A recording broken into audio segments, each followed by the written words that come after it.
Bonjour à vous, chers choisis de Jésus.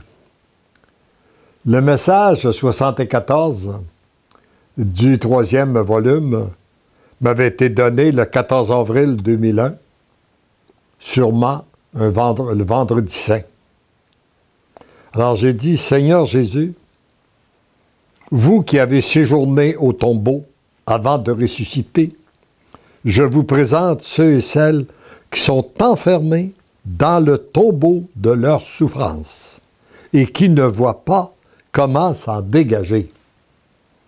Vous seuls pouvez enlever la pierre afin que, de leur prison, ils ressuscitent à une vie nouvelle, à la vraie vie. Je me place à votre écoute pour leur apporter le message d'espérance qui va les conduire en cette vie nouvelle selon le plan d'amour du Père. Merci d'entendre et d'exaucer ma pauvre prière. Je vous aime. La réponse, mon tout petit. Je suis le chemin, la vérité et la vie. Je suis le chemin. C'est donc par moi qu'ils doivent passer pour pénétrer dans la vérité de la vie. Lorsqu'une personne m'a donné son oui, elle doit cesser de se regarder, de regarder ses peines, ses joies et ses misères, pour me regarder moi, et regarder le chemin que j'ai dû suivre pour racheter le monde. Il est important de s'arrêter pour méditer sur le chemin qu'a suivi Jésus pour racheter le monde. Avant de devenir un vrai disciple, la personne doit accepter de me suivre sur mon chemin. Elle doit pouvoir exercer librement son choix. Le Père sait ce que chaque personne doit vivre pour que le oui soit total, irrévocable et inconditionnel. Le oui qui m'est donné, en acceptant le fardeau des grandes souffrances, est le oui qui plaît au Père et qui produit beaucoup de fruits. Lorsque nous sommes face à une difficulté, à une maladie, à un accident, la plus belle prière que nous pouvons formuler, c'est de redonner notre oui et d'accueillir ces souffrances-là pour les associer aux souffrances du Christ, afin que par un miracle de son amour, elles soient transformées en grâce et en bénédiction. Mais rappelons-nous qu'avant de pouvoir les offrir, il faut toujours les accueillir.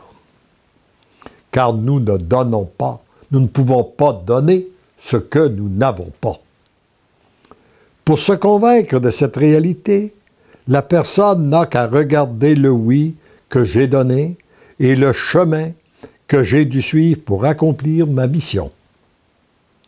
C'est par ce chemin que le monde peut découvrir la vérité qui est celle de l'amour. Il n'y a pas de plus grand amour que de donner sa vie pour ceux qu'on aime. Et venant de la bouche de Jésus, ce ne sont pas des paroles, mais c'est bien ce qu'il a vécu, donner sa vie par amour pour chacune de nous. C'est aussi par ce chemin que nous ressuscitons à la vraie vie. Il est ressuscité parce qu'il a passé sur le chemin du calvaire. Par l'amour qui conduit à la plénitude de la joie, du bonheur et de l'amour. J'invite chaque personne qui vit des souffrances à s'empresser de les accueillir, de me les remettre pour découvrir que mon joug est léger. C'est le chemin de la transformation qui conduit à un monde nouveau pour une vie en plénitude. Mon amour est plus grand que tout. En acceptant mon amour, le mal et la souffrance sont vaincus. Je brûle d'amour pour les personnes qui souffrent, car follement et divinement, je les aime. Divinement, je t'aime. Oui, Jésus vient nous redire, mon amour est plus grand que tout. En acceptant mon amour, le mal et les souffrances sont vaincus. Heureux sommes-nous d'être sur cette voie qui nous conduit à la plénitude de l'amour. Amen.